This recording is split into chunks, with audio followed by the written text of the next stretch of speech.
इस वीडियो में बताई गई सारी जानकारी पब्लिक प्लेटफॉर्म पर उपलब्ध है। इसमें ऐसी कोई जानकारी नहीं दी गई है जिससे हमारे सुरक्षा बलों की गोपनीयता भंग होती है। डिफेंस डिटेक्टिव सेना का सम्मान करता है और उन्हीं जानकारियों के आधार पर काम करता है जो सार्वजनिक रूप से। पाकिस्तान में इंसाफ मांगोगे तो गोली मिलेगी। पाकिस्तान में मुनीर की आर्मी के खिलाफ बोलोगे तो मौत मिलेगी। पाकिस्तान में अपने बच्चों की हत्या का विरोध करोगे तो मार डाले जाओ।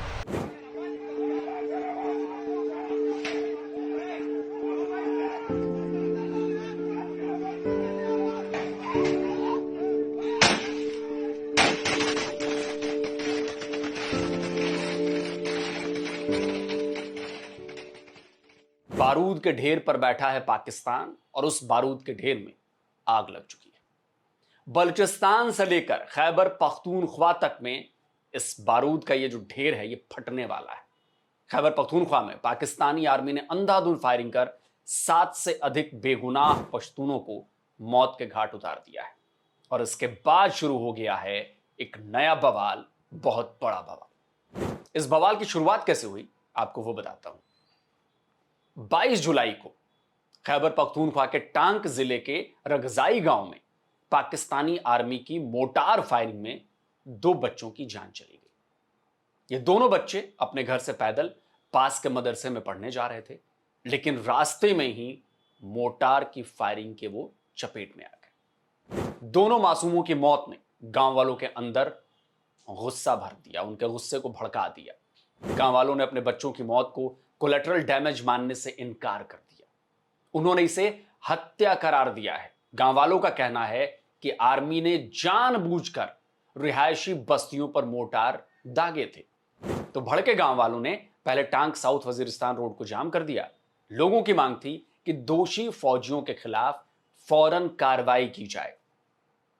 अभी यह सब हो ही रहा था कि टांक के ही वांदाह में भी पाकिस्तानी आर्मी की फायरिंग में एक बच्ची मर जाती है। एक्स, जिसे पहले हम ट्विटर के नाम से जानते थे, उस पर न्यूज अपडेट देने वाले अकाउंट नुक्ता ने भी इस खबर की पुष्टि की।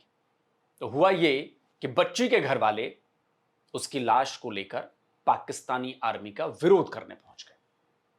आर्मी की ट्रक के आगे वो खड़े हो गए थे, लेकिन जैसे पानी में रहकर मगरमच्छ से मुकाबला नहीं किया जा सकता, ठीक वैसे ही पाकिस्तान में रहकर पाकिस्तानी आर्मी का विरोध नहीं किया जा सकता।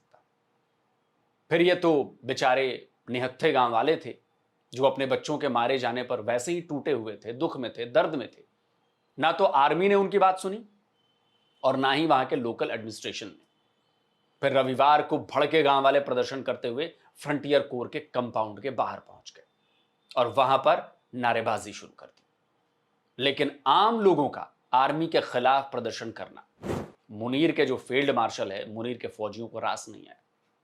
और देखिए कैसे फ्रंटियर कोर के जवान पहले तो कंपाउंड का गेट खोलकर बाहर आए, फिर उनमें से कुछ जवान अचानक दौड़कर भीड़ के सामने जाते हैं और वहां पर ताबड़तोड़ अंधाधुंध फायरिंग शुरू कर देते हैं। क्योंकि एक मार्टर गोला गिरा था जिससे एक बच्ची छोटी उसकी जान गई थी। उस पे वो लोग एहतजाज कर रहे थे। एहतजाज करते हुए वो वहां पे पहुंचे और फिर जो कुछ हुआ मेरे ख्याल में वो बहुत ही खतरनाक है।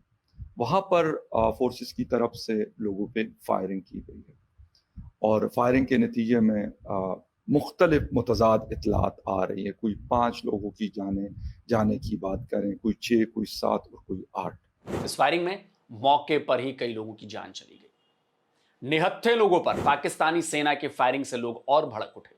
उन्होंने एफसी पर जो कैंप था उनका, उन पर पत्थरबाजी शुरू कर दी। लेकिन टीटीपी और बलोचों के आगे घुटने टेक चुकी पाकिस्तानी आर्मी ने निहत्थे पश्तूनों पर अंधाधुंध फायरिंग शुरू कर दी। ऐसा लग रहा था मानो मतलब पटाखे फूट रहे हो। इस फायरिंग से बचने के लिए भीड़ पीछे भी हट गई, लेकिन आसिम मुनीर की सेना ने पश्तूनों पर फायरिंग जारी रखी। इस फायरिंग में कई छोटे बच्चे भी फंस गए थे।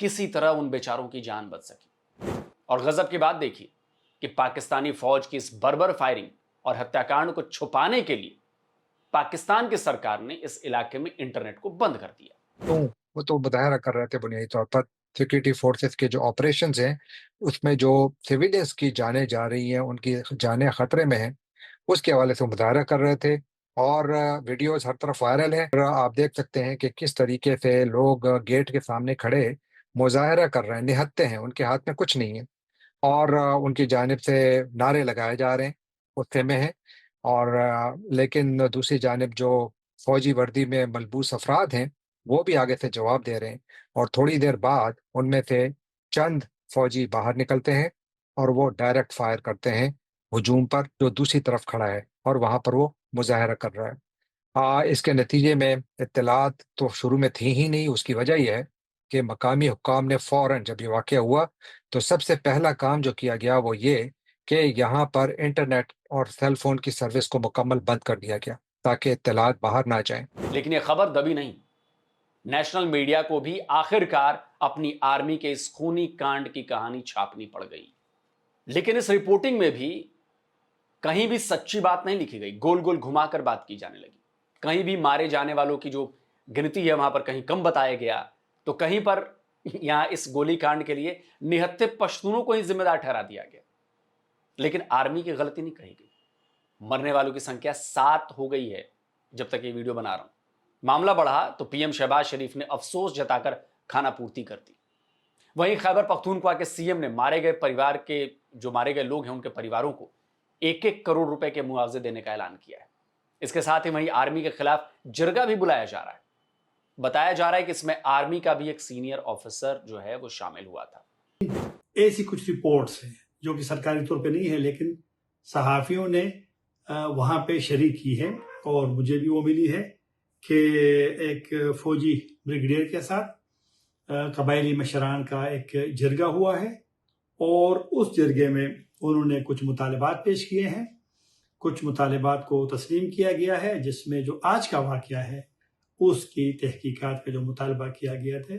पहले आर्मी के मोटार से पश्तूनों के बच्चे मारे गए, फिर आर्मी की फायरिंग में एक पश्तून बच्ची मारी गई और फिर निहत्थे पश्तून भी मारे गए। लेकिन पाकिस्तान आर्मी के सपोर्ट से चल रही शहबाज शरीफ की सरकार और खैबर पख्तूनख्वा की पीटीआई सरकार इसे लेकर एक दूसरे के खिलाफ सियासत करने लगे हैं, एक दूसरे को घेरने की कोशिश कर रहे हैं। असल में पश्तूनों की मौत से किसी को कोई लेना देना नहीं। पश्तून मरते हैं तो मरे, पाकिस्तान की आर्मी और पाकिस्तान की सरकारों को केवल अपना पॉलिटिकल गेम खेलना है। अब एक और खबर बताता हूं दोस्तों।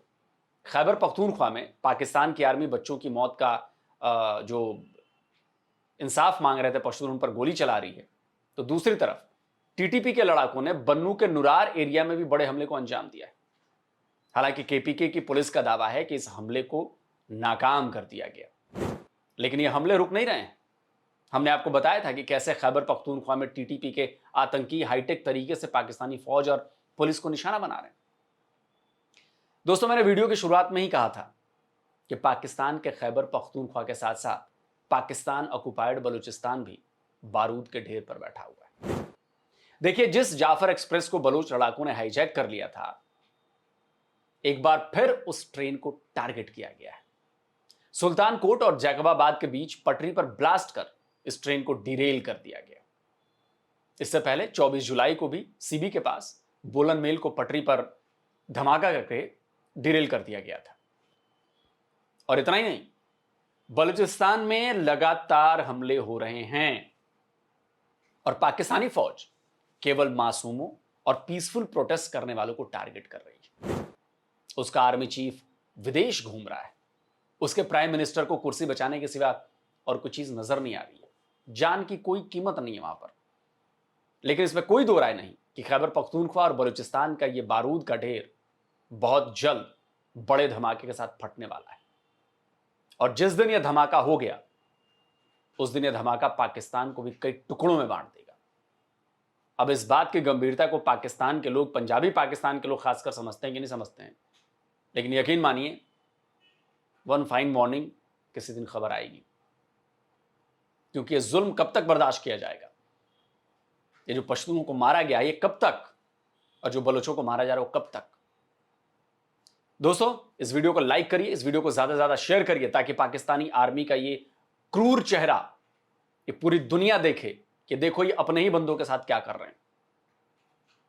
ज्यादा से ज्यादा शेयर करना है इस वीडियो को।